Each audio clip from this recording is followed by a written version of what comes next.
taking the finish line. Good run coming. Hurry, hurry. I mean the horsey.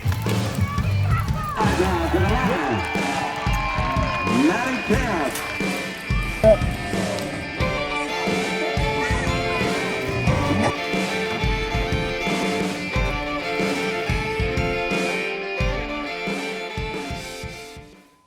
Hey guys, happy Tuesday. Welcome to Barrel Racer Life. My name is MaddiKempf-Stoltman, recently changed from MaddiKempf. So this past week we were at Yuma Pro Rodeo. It was a really fun one. We were in the perf, which was really cool. I always really enjoy being in the performance because I feel like there's lots of really good energy. They had a full grandstand. It was really well run. It was an awesome rodeo. So I'm excited to show you guys all about that. Other than that, I did take Itch to a barrel race this past week as well. And that's pretty much all. It's been kind of busy around here doing a million things and riding horses and working level up and all that kind of thing. So I'll show you guys all about this past week.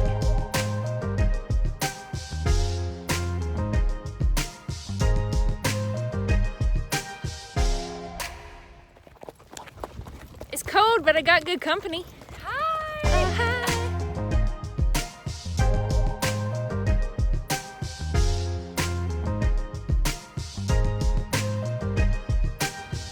Well, we are headed to Dunn's today. So Dunn's Arena, I usually run there quite a bit. I haven't really been running that much this year, so I'm excited to go.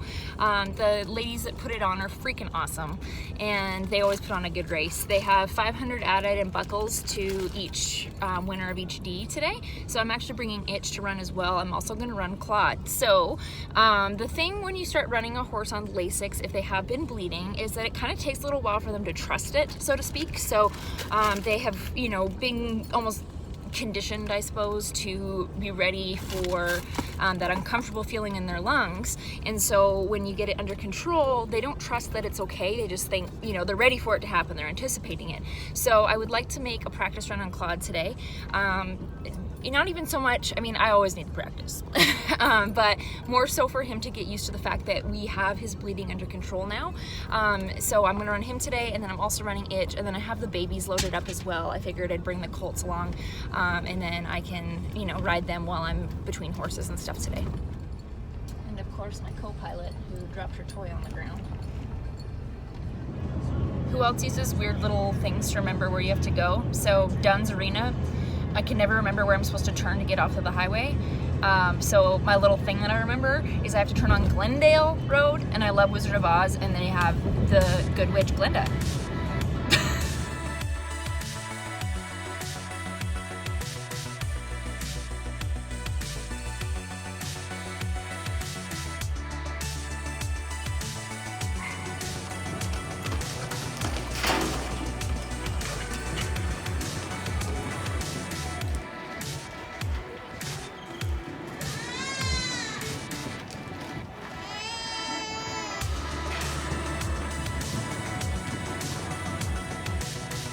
Dang it, that would have been an 18.063, but sorry, no time. Oh, Claude.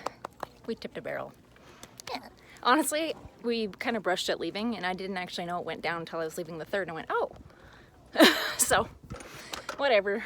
You know, there were some things I can improve in my riding, that's for sure, but he was definitely running, so I'm happy with that. Hey, buddy. Now what bit I swapped Claude to, so here it is. It's an Elliott backwards bit with the short shank, so the backwards is because the loop is on the front of the shank like that, and this one is a chain mouth with a roller in the middle.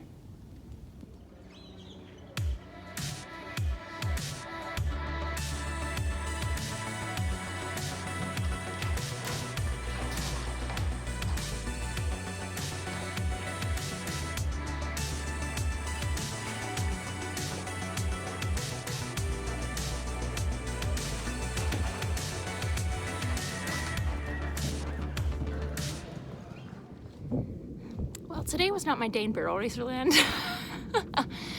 So Itch has been doing pretty good. I mean, he is a rope horse, so they run on the left lead all the time. And he's been pretty good with me about picking up the right lead. And today I didn't even check him at the gate, but I could feel him that he was on the left lead when I was running the first barrel, and I went, oh crap.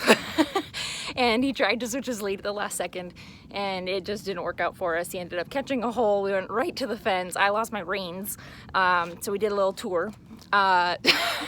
So that was my own fault. I should have made sure he was on the right lead before I sent him to the first barrel, and I just kind of let him cruise, and realized on the way to the barrel that we were not on the correct lead, so. And so with Claude, I rewatched my video, and the thing that's happening with me on him is I'm not sitting down hard enough on the backside of that first barrel.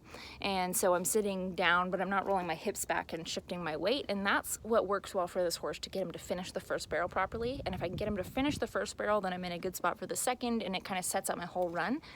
But once you get off on like a first barrel, it's pretty hard to make it up. Like, I mean, it just throws all the angles off. So if your first barrel, if you kind of step off of that one, then trying to get into the right position for the second, you're a little off, and then you're way off by the third. So, you know, it's a jockey error at this point. I do think I'm doing the right things at home in my training. I think just when I get here, I'm not riding him to the best of my abilities. So I'm gonna do some visualization, and that's something I haven't been doing and something I usually do. And so I do, and often have and haven't been lately, doing a lot of practicing in my head, seeing how I'm running, seeing my hand position, feeling my body, you know, change my weight and everything where I need to do that. So I'm going to do some visualization for the next couple days, and that way I can be a good jockey for him in Yuma this weekend.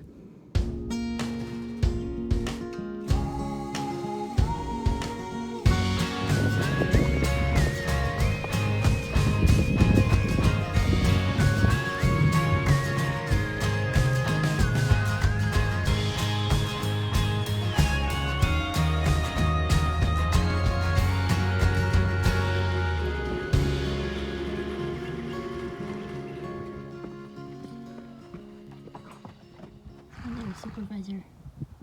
All the clean pens. Yeah, my talking to you.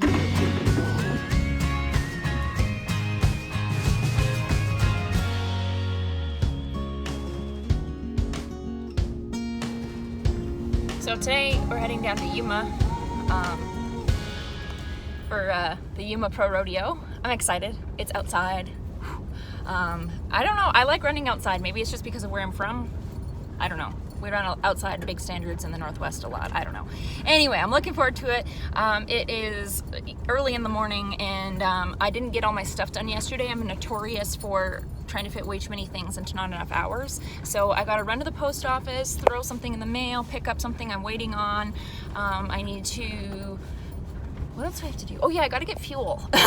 So I guess I'm not gonna get very far if I don't do that. So running around a little bit, and then I'm gonna go hook up the trailer and get on the road here pretty quick. Yuma, we're coming for you. My co-pilot down there too. I got a couple co-pilots besides Deli. My friend Cheyenne is coming. She's running tonight as well. And then my friend Allie, who's down here in Arizona, she's coming to basically come along for the ride and take it all in. So it'll be a fun day.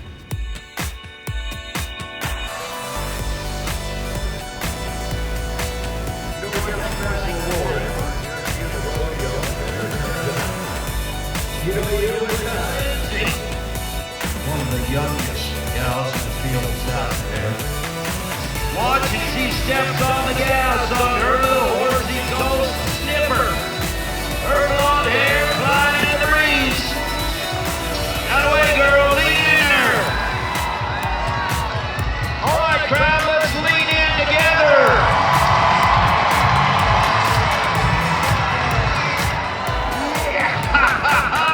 Applause to the theater. Old school horsepower or usual. Listen to that. Here's another cowgirl from Millersburg, Washington. Mighty MaddiKempf-Stoltman. Get down on the Guerrilla horse.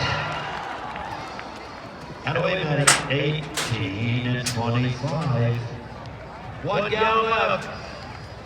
Hey, think about it for a minute. Let's see. Oh, done. I'm so happy. I rode good today. We finished all of our turns. Sweet Claude. Oh. Yeah, I felt really happy with that. That was a good run. Improved a lot of things that I wanted to improve. He just kind of quit running home on me, I think, is the only thing that I was like, oh, that could have been better. But other than that, I'm really happy with that. Just like that. Going home with my crew. Oh my gosh, we made it into the cards! Well, my friend Cheyenne ended up in the money at Yuma, so she caught a 10th place check with her 17.8. Claude and I were in 18.2, so we were a little bit off the pace, but not bad. So I have to remind myself too, and Cody called me on the way home from the rodeo and said, you know, Claude hasn't really ran in a lot of performances, so that's actually pretty good. And I have to remind myself of that as well. That is, it's a lot for a younger horse to take in, especially if they're not used to it. I've been, you know, on Grinchy, who is so seasoned and is not fazed by anything for so long, and then also even Jada's really brave, even though she's not super seasoned. So I have to remind myself that for Claude, who's kind of a chicken, these performances are just a lot to take in. So the more that we run at them, the better he's going to get. But I was really, really happy with our run. And let that be an example of what visualization can do, because I've been busy this week visualizing what I needed to do and how I needed to ride. And I feel like it really came into fruition in my run at Yuma.